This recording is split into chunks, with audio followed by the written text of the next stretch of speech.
প্রথমেই কবিতা উৎসব এডুকেশনের সকল দর্শক বন্ধুদের শুভেচ্ছা, প্রীতি, নমস্কার এবং সালাম জানিয়ে আরম্ভ করতে যাচ্ছি ধারাবাহিক অডিও ভিজুয়াল অনলাইন উপন্যাস শোনবিলের সূর্যোদয়। শোনবিলের সূর্যোদয় উপন্যাসে শোনবিল অঞ্চলের মানুষের জীবন সংগ্রাম, তাদের আশা আকাঙ্ক্ষা, প্রেম, লড়াই তুলে দেওয়ার চেষ্টা করছি। এশিয়ার দ্বিতীয় বৃহত্তম বিল শোনবিল, এই অঞ্চল নিয়ে এটি একটি পরীক্ষা নিরীক্ষামূলক আমার উপন্যাস। করোনা পরবর্তী পৃথিবীতে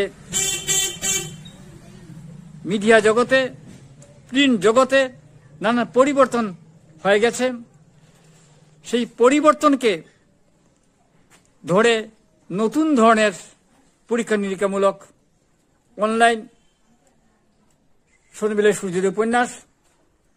এই উপন্যাসের ভেতর দিয়ে আমি শোনবিল অঞ্চল মানুষের জীবন, লড়াই অন্তর্মোচন করার চেষ্টা করছি। এই উপন্যাসের প্রধান চরিত্র নিলয় দত্ত, একজন ডাটা বিশেষজ্ঞ। সে ভালোবাসে তানিয়া পরিবেশ বিজ্ঞানী, দীর্ঘদিন বিদেশে ছিল, বুকবাদী সভ্যতায় আচ্ছন্ন ছিল। পরবর্তী সময়ে একজন শৈল চিকিৎসকের আদর্শ তাকে উদ্বুদ্ধ করে সে হয়ে ওঠে ভারতীয় সংস্কৃতির প্রতিভূ। শোনবিল অঞ্চলে এসে পরিবেশ নিয়ে কাজ করছে। তারই এক সময়কার প্রেমিক নিলয় দত্ত, দীর্ঘদিন তাদের সঙ্গে যোগাযোগ ছিল না, এখন কাজ করতে করতে একেবারে কাছাকাছি।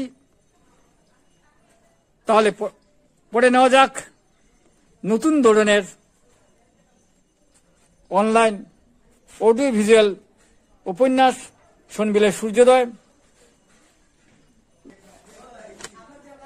শোনবিল নিয়ে অনেক তথ্য সংগ্রহ করতে পেরেছে নিলয় দত্ত।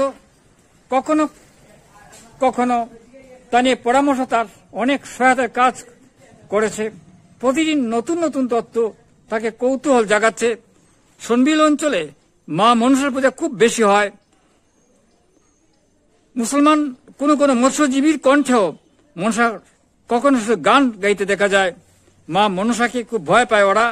তার বিশ্বাস করে মা মনসার দয়া ছাড়া কেউ উন্নতি করতে পারবে না। হিজল গাছে কখনো সখনো গেছে সব দেখো, তারা ভয় পায় না, জানে মা মনসা তার রক্ষা করবেন, রক্ষা করছেন। তানিয়া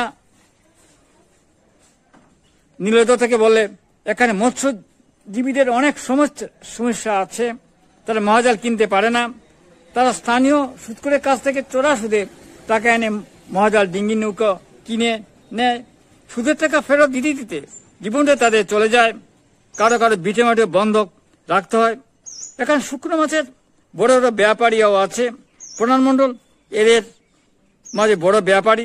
তার বড় মেয়ে লীলা খুব সুন্দর, তাকে ভালোবাসে কানাই, কিন্তু প্রণান মণ্ডল তাতে রাজি নয়।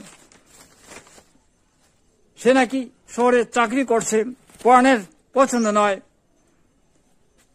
তার জামাই শহরে গিয়ে চাকরি বাকরি করুক, সে চায় কানাই তার ব্যবসা ধরে রাখতে। না, কানাই ঘর জামাই থাকতে রাজি নয়। বিভিন্ন ধরনের মাছ,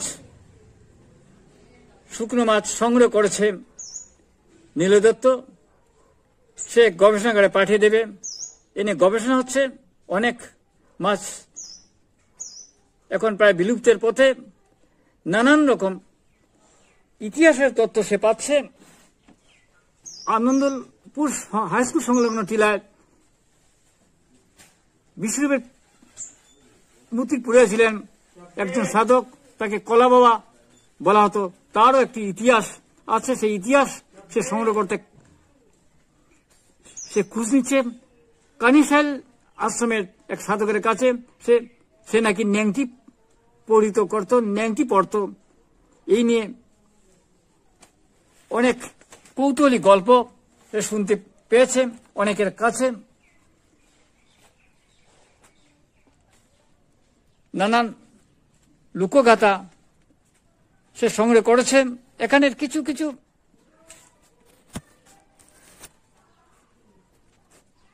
শীতল পাটি সে সংগ্রহ করেছে, সেটা অন্য ধরনের। তাহলে আজ এখানেই শেষ করছি। আগামী পর্বে অনেক তথ্য নিয়ে আমরা উপস্থিত হব। আগামী পর্বে সুনবিল অঞ্চলের নানান গল্পগাথা নিয়ে উপস্থিত থাকব। কবিতা উৎসব এডুকেশন অনুষ্ঠান শুনুন, দেখুন, আমাদের পাশে থাকুন। প্রকৌশলগত অনেক ত্রুটি থাকা সত্ত্বেও দেশে বিদেশে হাজার হাজার দর্শকের অনুষ্ঠান দেখে থাকেন। আপনি দেখুন, দেখতে থাকুন, ভালো লাগবেই। কবিতা উৎসব এডুকেশন মূলত কবিতা চ্যানেল, তবু আমরা গবেষণামূলক অনুষ্ঠান পরিবেশন করে থাকি। দেখতে থাকুন।